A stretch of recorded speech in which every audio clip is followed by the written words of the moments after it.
Hey Mavericks, everyone likes to buy, but how often do we actually meet someone who likes to be sold? It doesn't matter whether it's a dress, a car, a new house, or even an idea. Nobody likes to be sold, nor do they like to sell. We wish we had $1 for every time someone had told us that they're not a salesperson or they don't want to sell anything. Have you ever said that before? Let us know. Drop a comment below and tell us why. In a minute, we're going to share with you how to engage in selling without being a cheesy salesperson. We do that by marketing instead of selling, and we're going to talk about the difference between the two and how it affects you both personally and professionally. But first, I'm Terry. And I'm Kayla. And we're Lady MAVS. And we're a mother-daughter team who have a global mission to help 1 million women live happier, healthier, and more financially secure so they never have to sacrifice their priorities and can live the life they love. Believe it or not, we all engage in sales. Financial sales, where an actual money transaction takes place,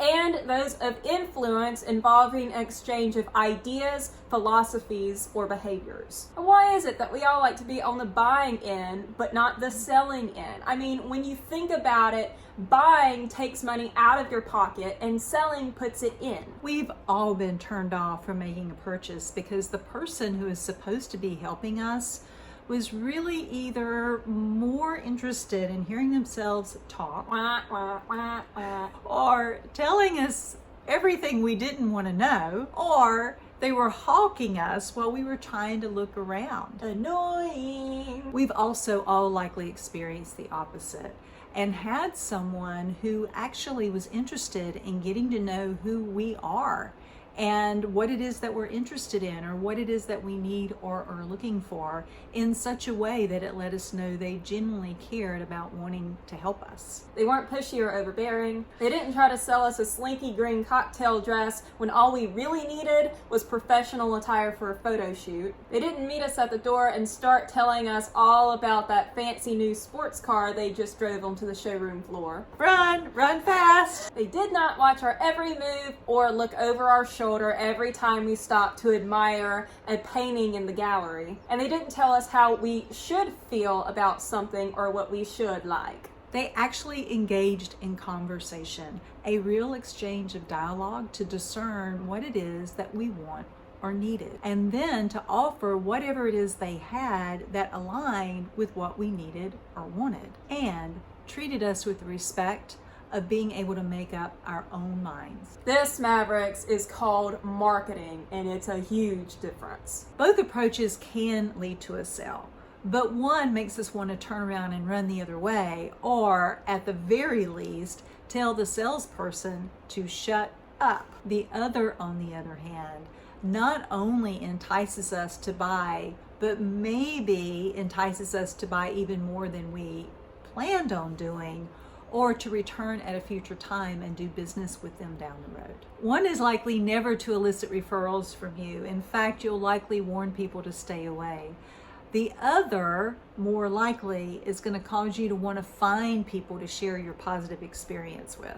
It all boils down to the difference between having a selling mindset versus one that's focused on marketing and is based in relationships. Whether it's in business or our personal lives, understanding the difference is crucial to building lasting success and cultivating meaningful relationships. An easy way to look at it is selling equals you talking about how great your thing is. Marketing, on the other hand, is about asking questions and then sharing based upon what it is that your customer or your prospect wants or needs. It's about building rapport, trust, and adding value. Selling and what repulses people is because it boils down to being all about you and what it is you think they need to know and do. Ever heard the adage, people don't care about how much you know until they know how much you care? You can likely relate. And odds are, if you answered yes to the fact that you don't want to sell or be a salesperson,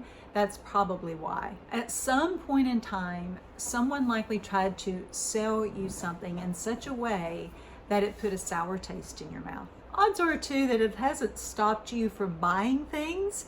It's just likely that you are more discerning about who you buy from, and you look for people who, rather than talk at you, listen to you. In business, if we aren't creating financial transactions, we're not going to stay in business. And if selling is hard for you, we do understand. Just remember, there is a huge difference between selling and making a sale, because selling is trying to convince. If you're building your own business, whether you're just starting or wanting to take things to the next level, learning to market to people's needs and desires instead of trying to sell them is an unconventional rule to achieving success. In fact, you have to be a little unconventional to obtain success and personal freedom. If you're interested in learning about more unconventional rules that will help you execute success so you never have to sacrifice your priorities and can live the life you love, we've put together an unconventional success guide for free. If you head on over to www.ladymavslife.com/unconventional guide and punch the download button, we'll hook you up. When you engage in marketing, a sale is the result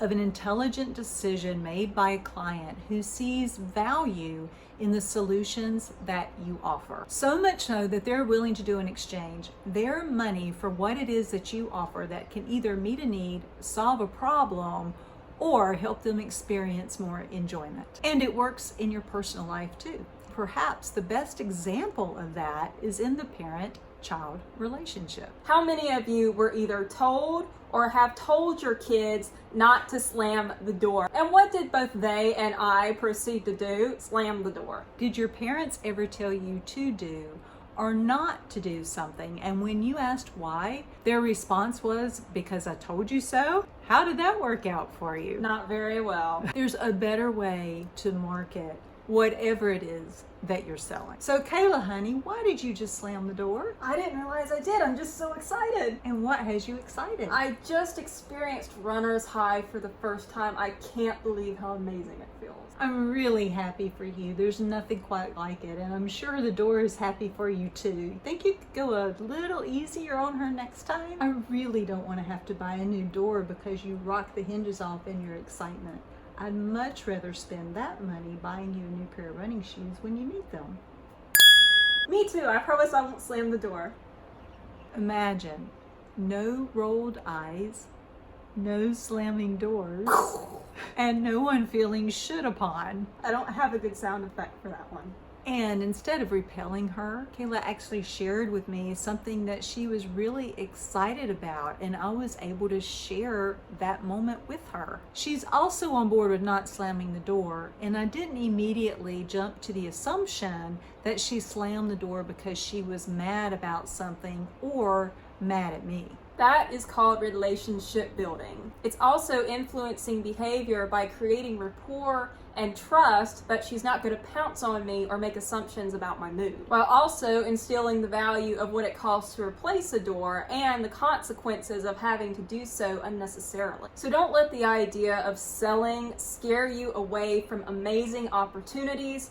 Instead, focus on creating value and establishing trust and rapport. Then rejoice when someone chooses to buy what it is you're offering, and continue to follow through in building the relationship, creating excellence in service, and adding more value. You'll never have people wanting to avoid you and run the other way when they see you coming. We always do a question of the week. Question of the week this week is, what did you like best about what you learned about marketing? Thank you so much for joining us. We hope you have found value. Again, if you'd like to take advantage of our unconventional success guide, we recommend you head on over to www.ladymavslife.com/unconventional guide and punch the download button. And also be sure to like, comment, and subscribe.